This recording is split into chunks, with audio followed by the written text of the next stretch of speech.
시청자 여러분 안녕하십니까? 한국 선거방송 뉴스입니다. 선거에서 인터넷 언론의 영향력이 급격하게 증대됨에 따라 인터넷 선거보도 심의위원회 역할도 날로 커져가고 있는데요. 인터넷 선거보도 심의위원회에서 제4회 인터넷 선거보도상 시상식 및 인터넷 선거보도 심의제도 개선 방안 세미나를 개최했습니다. 관련 현장 다녀왔습니다. 중앙선거관리위원회 산하 인터넷 선거보도 심의위원회는 한국언론학회와 공동으로 지난 7월 23일 제4회 인터넷 선거보도상 시상식과 인터넷 선거보도 심의제도 개선 방안 세미나를 개최했습니다. 인터넷 선거보도상은 지난 2016년부터 정책 중심의 선거 문화를 조성하고 선거 참여 의식을 높이는 데 기여한 언론사에 수여하고 있습니다. 인터넷 선거보도상은 인터넷 언론사의 공정하고 올바른 선거 보도를 장려 확산하기 위해서 지난 2016년 국회의원 선거부터 실시하여 올해로 4회째를 맞았습니다. 오늘 인터넷 선거 보도상을 수상하시는 언론사와 기자분께 축하의 말씀을 드립니다. 제21대 국회의원 선거에 대한 공정하고 올바른 선거 보도를 통해 유권자의 선거 참여에 기여한 공로를 인정받은 인터넷 선거보도상 수상자 여러분께 축하의 말씀을 드립니다. 인터넷 선거보도 심의위원회는 이번 제21대 국회의원 선거와 관련하여 4건의 수상작을 선정했습니다. 전국 부문의 경향신문, 경실련 경향신문 공동 총선 정책 검증이, 독립형 부문의 더스쿠프 잘 뽑자 공약의 기록, 더팩트 보트 18 TF 기획 머나먼 장애인 참정권이, 지방 지역 부문의 새 전북신문 청소년 기자단 기획보도 4.15 총선의 바란다가 선정됐습니다. 심사를 맡은 양승찬 심사위원장은 코로나19로 직접 취재의 어려움과 선거 이슈가 주목받기 힘든 상황 속에서도 심도 깊은 공약 검증이 이루어졌다. 청소년 유권자와 장애인 후보자 관련 기획물들이 경합을 벌였으며 청소년 기자단이 직접 기획한 의미 있는 보도도 돋보였다고 심사평을 밝혔습니다. 한편 시상식 이후 한국언론학회와 공동 주관으로 인터넷 선거보도 심의제도 개선 방안에 대한 세미나를 개최했습니다. 세미나에는 인터넷 선거보도 심의위원회의 전현직 위원 및 선관위 관계자와 학계, 법조계, 언론계 관계자 등 100여 명이 참석해 제21대 국회의원 선거 보도를 돌아보고 향후 심의제도 개선 방안을 모색했습니다. 김춘식 한국외대 미디어 커뮤니케이션 학부 교수의 사회로 백미숙 서울대 교수가 인터넷 선거보도 심의제도 개선 방안 제21대 국회의원 선거 인터넷 선거보도 쟁점과 과제에 대한 주제 발표와 함께 이종혁 경희대 언론정보학과 교수, 이정환 미디어오늘 대표, 안서연 사단법인 한국여성변호사회 총무이사가 토론자로 참석해 열띤 토론을 펼쳤습니다. 인터넷 선거보도 심의위원회는 앞으로도 인터넷 언론과 선거 문화 발전을 위한 학술 세미나와 전문가 토론회를 지속적으로 개최하겠다고 밝혔습니다. 재선거는 당선인이 임기 개시 전 사퇴, 사망, 피선거권 상실, 해당 선거의 선거 범죄로 당선 무효가 된 때 실시하고 보궐선거는 당선인이 임기 개시 후에 사퇴, 사망, 피선거권 상실 등으로 신분을 상실할 때 실시합니다. 재보궐선거는 법률에 의해 4월 중 첫 번째 수요일에 실시되는데요. 오늘 2021년 4월 7일에 실시되는 재보궐선거의 주요 사무 일정을 알아보겠습니다. 7월 23일 기준 재보궐선거는 총 8개 선거구에서 치러지는데요. 실시 사유가 확정된 선거구를 선거별로 살펴보면 시도지사 선거는 임기 중 사망에 따른 서울특별시장 보궐선거, 사직에 따른 부산광역시장 보궐선거 등 2건, 구시군의 장선거는 경상남도 의령군 1건, 시도의회 의원 선거는 경기도구리시 제1선거구, 경상남도 고성군 제1선거구 등 2건, 구시군의회 의원 선거는 경기도 파주시 가선거구, 충청남도 예산군 라선거구, 전라남도 보성군 다선거구 등 3건 등입니다.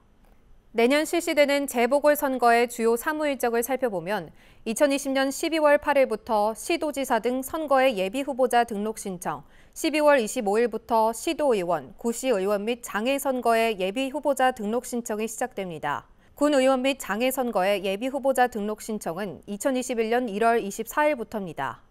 2021년 3월 16일부터 20일까지는 선거인 명부, 거소투표 신고 및 거소투표 신고인 명부 작성 기간인데요. 이 기간 중에 거소투표 신고를 할 수 있고 군인, 경찰 공무원 등이 선거 공보 발송 신청을 할 수 있습니다. 재보궐선거에 출마하고자 하는 사람은 3월 18일부터 이틀간 매일 오전 9시부터 오후 6시까지 후보자 등록 신청을 할 수 있습니다. 후보자 등록을 한 후 3월 24일까지 사진, 성명, 기호, 정당 추천 후보자의 소속 정당명, 경력, 정견 및 소속 정당의 정강, 정책, 그 밖에 홍보에 필요한 사항이 담긴 선거 벽보를 첩부할 지역을 관할하는 구시군 선거관리위원회에 제출해야 합니다. 3월 25일부터는 본격적인 선거운동을 할 수 있는데요. 선거일 전날인 4월 6일까지 할 수 있습니다. 또한 후보자는 3월 26일까지 사진, 성명, 학력, 경력, 공약 등 선거운동을 위한 정보를 포함한 선거 공보를 제출하는데요. 지방자치단체 장선거에 있어서는 12면 이내로, 지방의회 의원 선거에 있어서는 8면 이내로 작성해야 합니다. 선거일 전 5일인 4월 2일부터 이틀간 매일 오전 6시부터 오후 6시까지 사전투표가 진행되며 4월 7일 오전 6시부터 오후 8시까지 투표를 실시하고 투표 종료 후 즉시 개표가 시작됩니다. 한편 재보궐선거일은 임시공휴일이 아니기 때문에 근로자가 사전투표 기간과 선거일에 모두 근무할 경우 고용주에게 투표에 필요한 시간을 청구할 수 있습니다.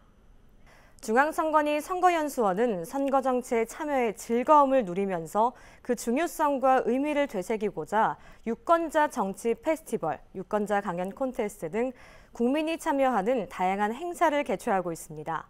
올해도 강연 콘테스트를 개최한다고 하는데요. 자세한 내용 알아봅니다. 중앙선거관리위원회 선거연수원은 유권자의 선거 정치 참여 활성화를 위해 제9회 강연 콘테스트를 개최한다고 밝혔습니다. 나는 대한민국 유권자다라는 슬로건으로 개최하는 강연 콘테스트는 대한민국 국민 누구나 참여할 수 있는데 민주주의, 주권, 선거정치, 정책선거 등의 내용으로 강의, 연극, 춤, 노래, 뮤지컬 등 형식의 제한 없이 10분 이내로 자유롭게 펼칠 수 있습니다.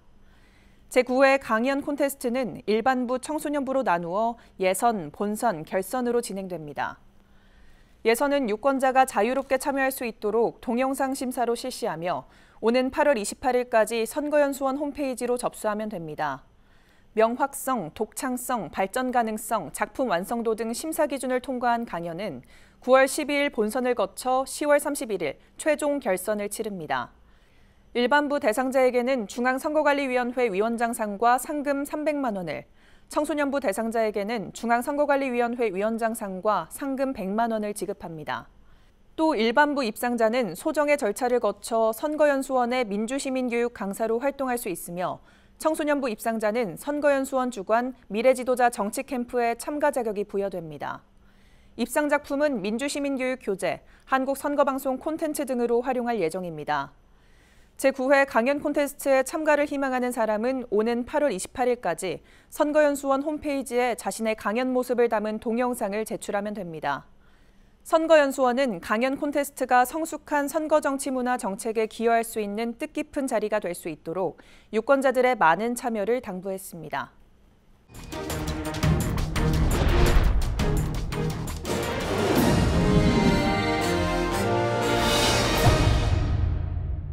이번에는 이것이 궁금하답니다. 오늘은 허위사실 공표에 대해서 정수연 리포터가 자세히 설명해드립니다.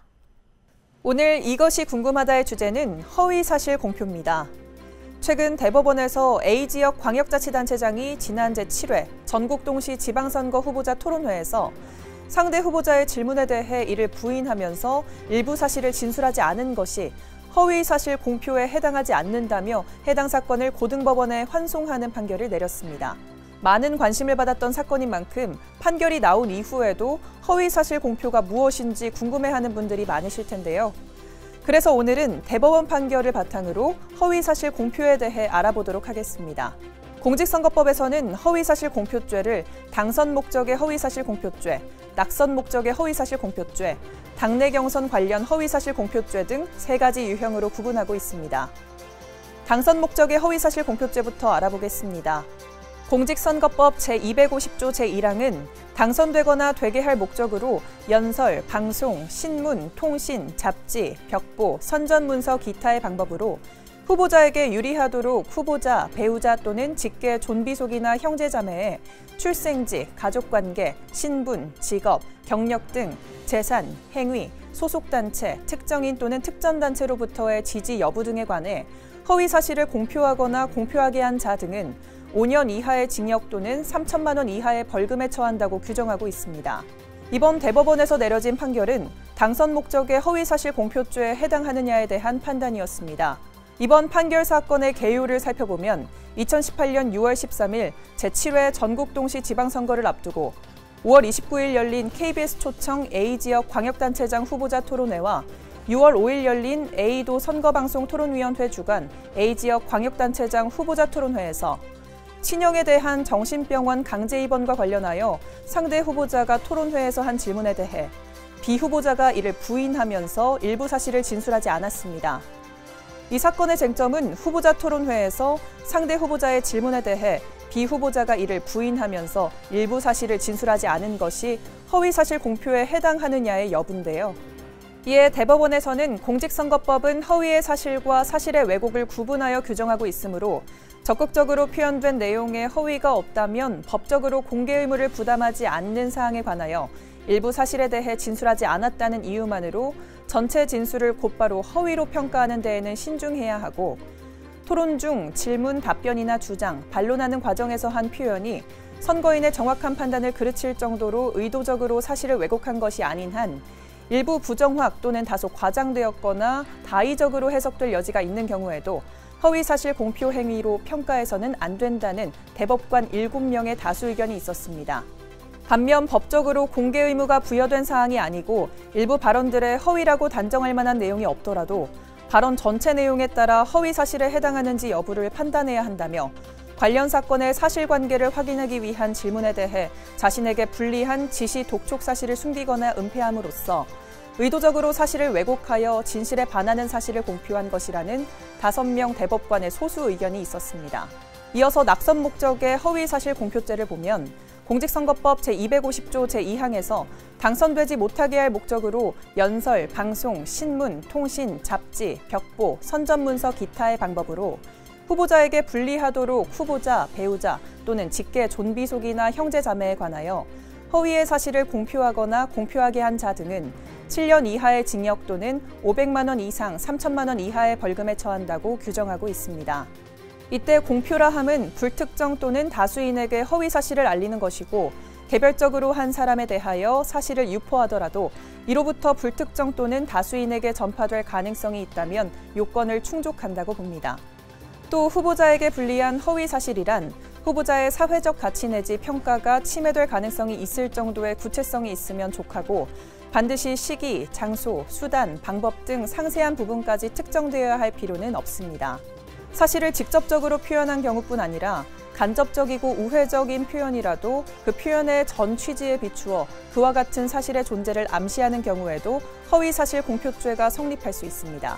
마지막으로 당내 경선 관련 허위사실 공표죄는 공직선거법 제250조 제3항에서 당내 경선의 경선 후보자를 당선되게 하거나 되게 할 목적일 경우는 3년 이하의 징역 또는 600만 원 이하의 벌금에 당선되지 못하게 할 목적일 경우는 5년 이하의 징역 또는 1,000만 원 이하의 벌금에 처한다고 규정하고 있습니다.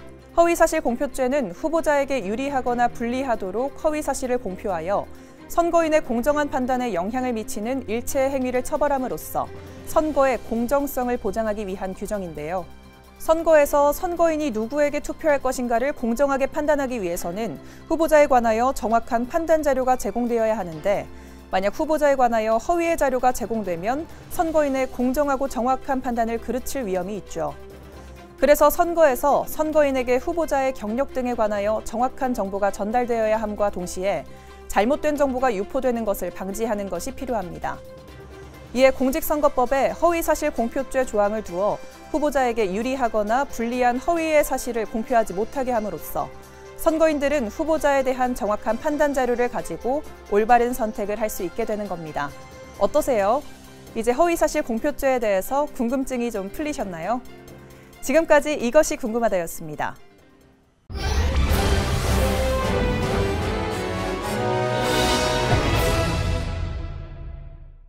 선거에 관한 다양한 궁금증을 풀어주는 TV 똑똑한 선거 알림이 시간입니다. 보궐선거에서 공직선거법 제90조 등 적용 시점에 대해서 알아볼 텐데요. 김서영 리포터가 전해드립니다. 오늘 TV 똑똑한 선거 알림이의 키워드는 보궐선거에서 공직선거법 제90조 등 적용 시점입니다. 공직선거법에서는 임기 만료에 의한 선거의 선거일 전 180일부터 선거일까지 제한 금지하는 행위가 있습니다. 선거에 영향을 미치게 하기 위하여 일정 시설물을 설치한다거나 정당이나 후보자를 지지, 추천 또는 반대하는 내용이 포함된 문서, 도화 등을 배부하거나 게시하는 것을 금지하는 것이 그것인데요. 재보궐선거에서는 그 선거의 실시 사유가 확정된 때부터 위 행위를 제한하고 있습니다. 그렇다면 내년 4월 7일 재보궐선거 실시 사유가 확정된 선거구에서 9개월여 남은 현재부터 이런 제한 규정을 지켜야 할까요? 임기 만료 선거에서 선거일 전 180일부터 선거일까지의 행위를 제한하고 있는 공직선거법 제86조 제5항, 제6항, 제89조 제2항, 제90조 제1항, 제93조 제1항의 경우 재보궐선거에서의 적용 시기는 그 선거의 실시 사유가 확정된 때부터라고 규정하고 있습니다. 그런데 재보궐선거가 매년 4월에 1회 실시하는 것을 고려하면 해당 규정의 제한 기간이 1년까지 될 수 있습니다. 그래서 임기 만료 선거와의 균형, 다른 조문과의 관계 등을 고려해 선거일 전 180일부터 제한 규정을 적용할 것인지 법문 그대로 선거의 실시 사유가 확정된 때부터 적용할 것인지가 쟁점이 되고 있습니다. 이 문제를 이해하기 위해서는 보궐선거 실시 시기를 규정한 조문의 입법 연역을 살펴볼 필요가 있습니다. 법 제86조 제5항, 제6항, 제89조 제2항, 제90조 제1항, 제93조 제1항에 제정될 당시에는 보궐선거 등의 선거일은 선거의 실시 사유가 확정된 때부터 최장 180일 이내에 실시하도록 규정하고 있어 따로 선거일 전 180일 후에 실시 사유가 확정되는 경우라고 명기할 필요가 없었습니다. 하지만 이후 보궐선거 등의 실시에 관한 조항이 4월 한 차례만 실시하도록 개정되었음에도 불구하고 해당 조항의 보궐선거 관련 부분은 개정되지 않은 것인데요. 그래서 법문을 그대로 적용할 경우 제한 기간이 길게는 1년까지 이르게 됩니다. 하지만 이것은 합리적 이유 없이 정치적 표현의 자유, 유권자의 알 권리를 과도하게 제한하는 것으로 위헌의 소지가 있습니다. 또 보궐선거는 직전 임기 만료에 의한 선거를 기준으로 그 거론을 보충하는 성격을 가지고 있기 때문에 임기 만료에 의한 선거보다 더 긴 기간 동안 지방자치단체의 홍보물 배부, 지방자치단체장의 행사 참석, 시설물 설치, 문서, 도화의 배부 등을 제한하는 것은 논리적으로도 타당하지 않습니다. 그리고 해당 조항을 선거일 전 180일부터 적용하더라도 처벌의 범위가 축소되는 것이므로 수범자에게 불리하지 않으며 죄형 법정주의 원칙에 반하지 않고 다른 규정과 모순되거나 상충될 우려도 없습니다. 따라서 공직선거법 제86조 제5항, 제6항, 제89조 제2항, 제90조 제1항, 제93조 제1항을 운용함에 있어 선거일 전 180일 후에 실시 사유가 확정된 보궐선거 등에 있어서는 그 선거의 실시 사유가 확정된 때부터 적용하고 선거일 전 180일 전일까지 실시 사유가 확정된 보궐선거 등에 있어서는 선거일 전 180일부터 적용하는 것으로 보는 것이 타당합니다. 따라서 2021년 4월 7일에 실시할 재보궐선거는 선거일 전 180일 후에 실시 사유가 확정되면 그 선거의 실시 사유가 확정된 때부터 제한 규정이 적용되고 선거일 전 180일 전일까지, 그러니까 2020년 10월 8일까지 실시 사유가 확정되면 선거일 전 180일은 10월 9일부터 제한 규정이 적용됩니다. 지금까지 TV 똑똑한 선거 알림이었습니다.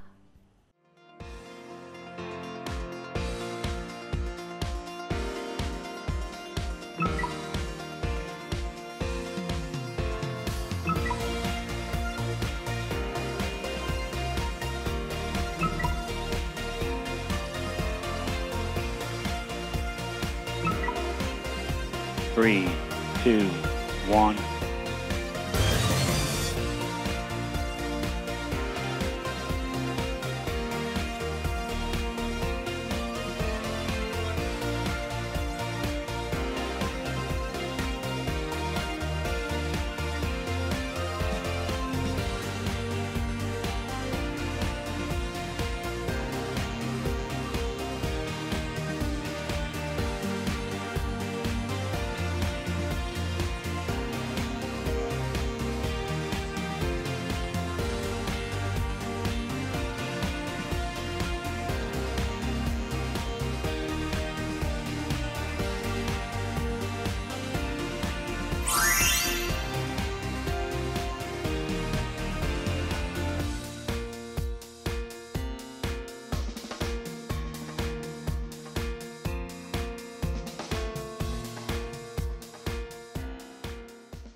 전국의 초중고교가 짧은 방학에 들어가고 본격적인 여름 휴가철이 다가오면서 여행을 떠나는 분들 많으실 겁니다.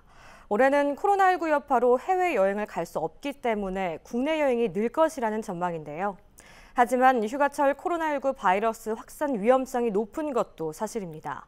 여행지에서 코로나19 감염 예방을 위해서 마스크를 착용하고 다중이용시설 입장 전 발열 검사와 손소독, 방문 기록 작성 등 방역 지침을 잘 지켜주시기 바랍니다. 오늘 한국 선거방송 뉴스는 여기까지입니다. 시청해주신 여러분 고맙습니다.